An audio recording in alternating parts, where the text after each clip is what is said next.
We continue now at the top of Daf Tzadi Dalet and Beis Meseches Pesachim. This is Pesachim Daf 94b. The Gemara is continuing to try to prove the size of the world from a brisa.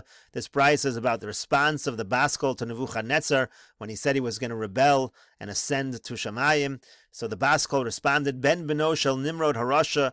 You're a Rasha, the son of a Rasha. You're the grandson of Nimrod the Rasha. Rashi says, Ben Beno Shel Nimrod Lav Dafka Ben Beno. He wasn't really his grandson. Ela Kolomer Mizera Nimrod. He comes, he descends from Nimrod. Shehimrod es kol olam kulo alai b'malchuso. That he caused the entire world to rebel against me. Rashi says, Shehimrod Hesi Eitzel Anshe Dor Haflaga. It was Nimrod who gave the advice to the people of the Dor Haflaga, Livnos Migdol Lehilachim B'tzva Shamayim, to build a tower to fight against the hosts of the heavens. Shehu haya melech beBavel, because Nimrod was the king of Bavel. Kedechsiv ati reishis mamlachto Bavel. It says the beginning of his kingdom was in Bavel. So he said that's a continuation. You're a continuation of that. Kama shenosov shaladam. How long does a person live until? Shivim shana. A person lives 70 years. Vim begvuro shmonim shana. And if the person's mighty, he can live till 80 years. Shanamar, like the pasuk says, Yimei shenoseinu bohem shivim shana. It says the days of our lives are 70 years. Vim begvuro shmonim shana. And if we're strong, if we're mighty, we can live 80 years. And you want to ascend and rebel against me, how you don't even have enough time. Min haaretz ad l'rakia, from the earth until the rakia, mahale chomesh meos shana, takes 500 years. V'yoviyov shel rakia, and the thickness of the rakia, mahale he meos shana, is another 500 years. Uvein rakia l'rakia, and between the different rakiyas, mahale he meos shana, each one is going to be 500 years. V'chein bein kol rakia v'rakia, and that's true between every rakia. Ach el Shaol turad el yarkasei bor. Rather, instead, you should descend into the Shaol, descend into the netherworlds, into the pit. And the Gemara says, to Yufta, that is a refutation. And Rashi over here explains, V'chein bein rakia l'rakia. It says also the same is true between the different firmaments, between the different rakiyas. The idea here in the Gemara is there's 7 rakiyas. In any case, Rashi says, La'orcho shel olam kamidas govo. The length of the world, or ve'orcho shel olam, the length of the world is the same as its height. K'dechsiv asher bar l'kim adam al ha'aretz l'mksei hashamayim v'gobram Meseches chagiga darish le'hachi. In Meseches chagiga, they darshan from this pasuk over here of al ha'aretz l'mksei hashamayim, etc. They darshan that the length of the world is the same as the height. So in any case, now do the math. Alma ola mahalech chamish meos shana. Comes out that the world it takes 500 years to walk the length of the world. So tzei v'chashov eser parsos layom. Now we know a person can walk 10 parsos every day. Just multiply that out over 500 years. Nimtza ola lekam al payim. Obviously, it's many thousands. Utiyuvta de Rav. Again, that's a refutation of Rav. Rav said before in the previous Amud that it's just 6,000 parsos. And the Gemara continues, Tanu Rabbon, and the rabbis taught, Chachme Yisrael, the wise people of Israel, the sages of Israel, Omrim, they say, Galgal Kavua umazolos chozrin. So they say that the sphere of the earth stays in one place, and the mazolos, which includes the sun and the stars, they're the ones that revolve. V'chachme umas ha'olam omrim, and the wise sages of the rest of the world, the non-Jewish sages say, Galgal Chozer, it's the sphere of the world which revolves, Umazolos Kavu, and it is the constellations and the sun, they're the ones that stay in one place. And Rashi over here explains, Galgal Kamin Ofen Barakia Shamazolos Nasunos Bo. So Rashi says, imagine a wheel in the rakia, a wheel in the firmament in the heavens, that the constellations are fixed in this wheel. Galgal kavua ve'eno megalgal elakain ofen agola hamunach bekarka. Now he says this wheel is fixed. It doesn't totally move around. It's like the wheel of a wagon that's in the ground. Aval hamazolos mahalchim soviv hiluch ma'at. The mazolos move just a little bit. Ve'en makifin es hagalgal. They don't completely surround the sphere of the world. Elakol mazal meshamish esachama nodmi mekomo molicho ad chavero v'chozer lemekomo. Each one of the constellations moves a little bit towards its friend, then goes back to its place. Lafikach ein agola nearest bedarom. This will be mentioned later. Therefore, the constellation Agola is never seen in the south. Velo Akrev B'Tzafon, the constellation Akrev, Scorpio, is never seen in the north. Sharein Makifin Ela Mahalchin Hilach Muat V'Chozrin. They don't do a full circle. They just move a little bit one way, and then they go back. So that's the idea. That's what we see. The mazolos move slightly, and the question just is, which one is moving? According to the Chachmei Yisrael, it's the mazolos which are moving.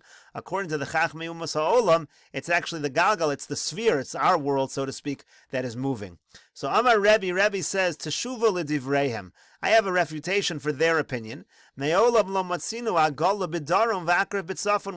the constellation Agol in the south, and we never find Akriv in the north. Now, the idea of Rebbe's objection is that the sun, we do see, goes in all directions. The sun is all over the place, and the other constellations don't move all that much, like Rashi just said. So that indicates that it's the constellations that are moving, because if the reason why everything is moving is because the sphere of the world is moving, the sphere of the earth is revolving, so then everything should move equally. It shouldn't be that the sun moves much more than the other constellations.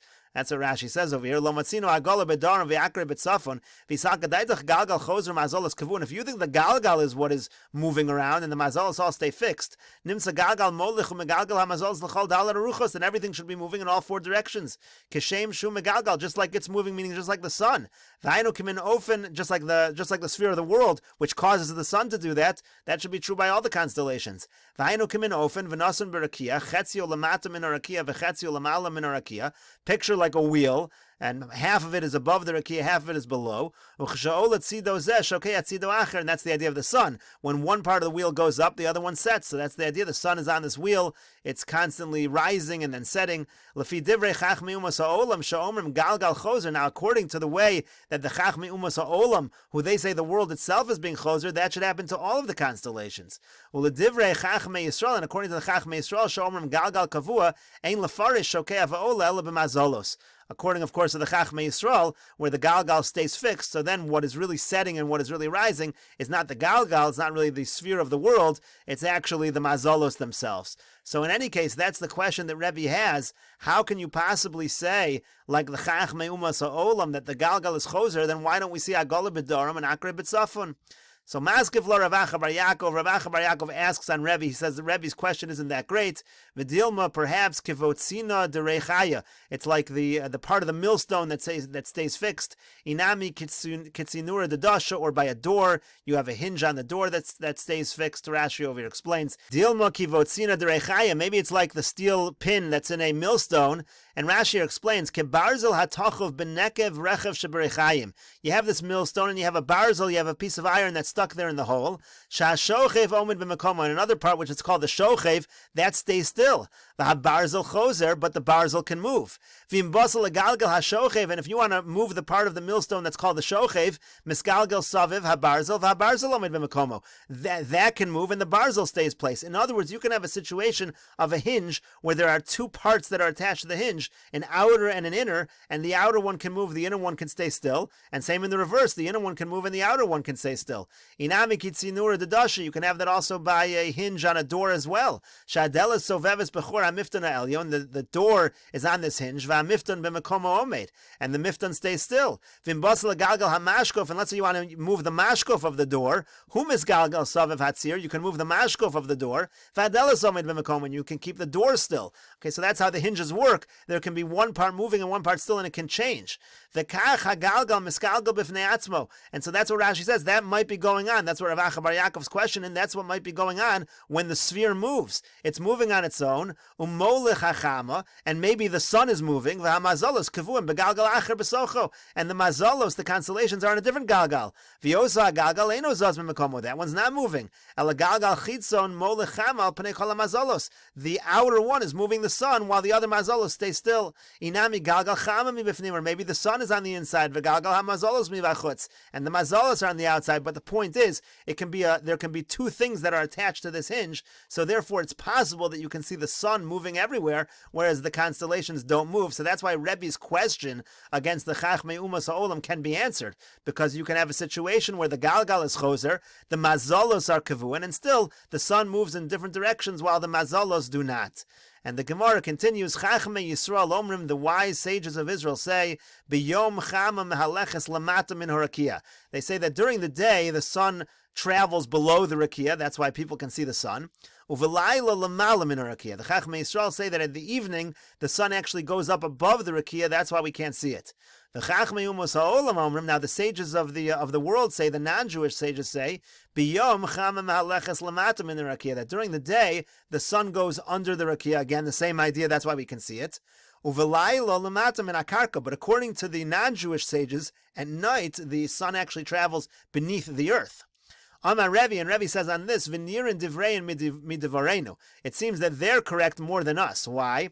Shebeyom mayanos sonin, because during the day we find that the fountains under the earth, the springs under the earth are cold. Uvelayla roschen, and at night they get hot. Why are they getting hot? Apparently, it's because the sun travels beneath the earth.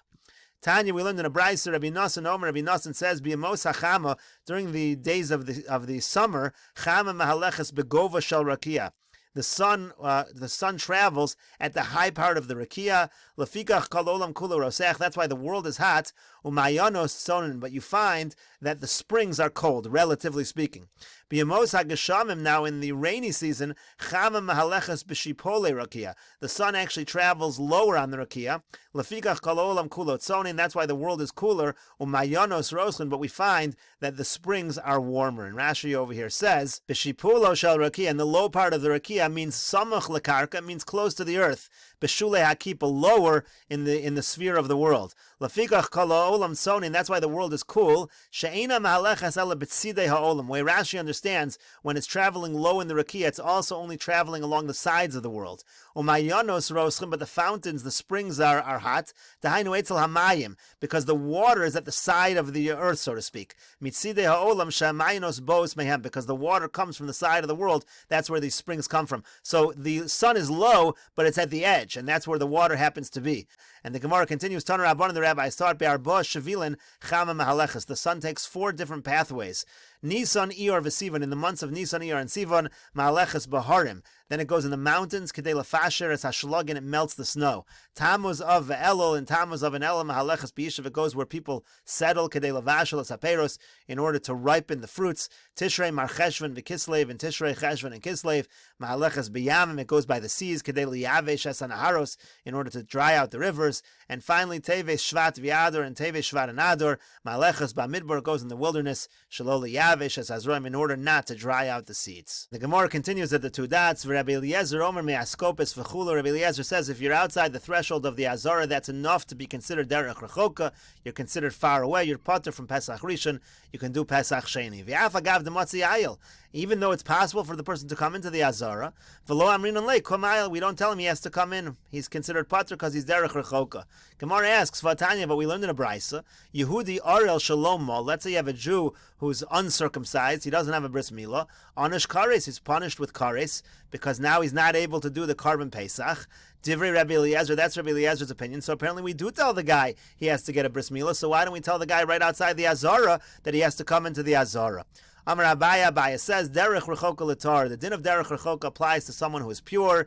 V'yein Derech Rechoka L'tameh. The din of Derech Rechoka does not apply to somebody who is tameh. Now, the reason we're saying tameh, that was an expression earlier. They used the same expression, but the idea is somebody who's actually physically distant, he has the p'tur of Derech Rechoka. But somebody who has something like he's tameh, or in this case, he's an orel, he needs a bris milah, we don't apply that p'tur. We tell him he needs to get a bris milah and do the carbon Pesach. Rava says a different answer than Abai. He says Tanoi. It's actually a machlokas Tanoim. What exactly Rabbi Eliezer held? There is an opinion that Rabbi Eliezer holds, like we have in our Mishnah. If you're outside of the Azar, you're considered derech rechoka. And there's another opinion that says no, you have to be further away. You have to actually be far away in order to be derech rechoka. The Tanya we learned in a brayser. Rabbi Eliezer Omer. Rabbi Eliezer says nema richok mokom bepesach v'nema richok mokom b'maiser. It talks about being far away by carbon Pesach, and it also talks about being far away by maiser. You're far away from Yerushalayim. Normally, you have to take maiser sheni to Yerushalayim. Again, if you're far away, then you redeem it onto money. So Malahalon Chutz Lachilaso, Tanakama says, just like over there by Meiser Sheni, it's talking about being outside the area of eating the Meiser Sheni, because the whole idea is you have to eat it in Yerushalayim. Afkan Chutz Lachilaso. So too over here, you have to be far enough away that you can't eat it. In other words, you have to be outside of Yerushalayim, a further distance, according to this opinion in Rabbi Eliezer. Rabbi Yossi bar Rabbi Yehuda Omer, Mishum Rabbi Eliezer. Rabbi Yossi bar Rabbi Yehuda says in the name of Rabbi Eliezer, no, chutz lasi also. You just have to be outside the area where you actually perform the service of the Karban Pesach, meaning as long as you're outside of the Azara, that's called derech rechoka. So you see a machlokas within Rabbi Eliezer, whether immediately outside of the Azara is considered derech rechoka. Kiman hoz lahad amar Rabbi Yitzchak bar Rav Yosef. The following statement of Rabbi Yitzchak bar Rav Yosef, who does it follow? He says, B'tmeim holach acharov ha'omden ba'azara. When we count out whether we have a majority of Klal Yisrael Tameh, it goes by the majority majority of those standing in the Azara. We don't care about those who are derech rechoka outside of the Azara. Keman, who does that follow? Rabbi Yossi bar Rabbi Yehuda, Sha'amar Misham Rabbi Eliezer. That's like Rabbi Yossi bar Rabbi Yehuda's opinion. In the name of Rabbi Eliezer, the derech rechoka is immediately outside of the Azara.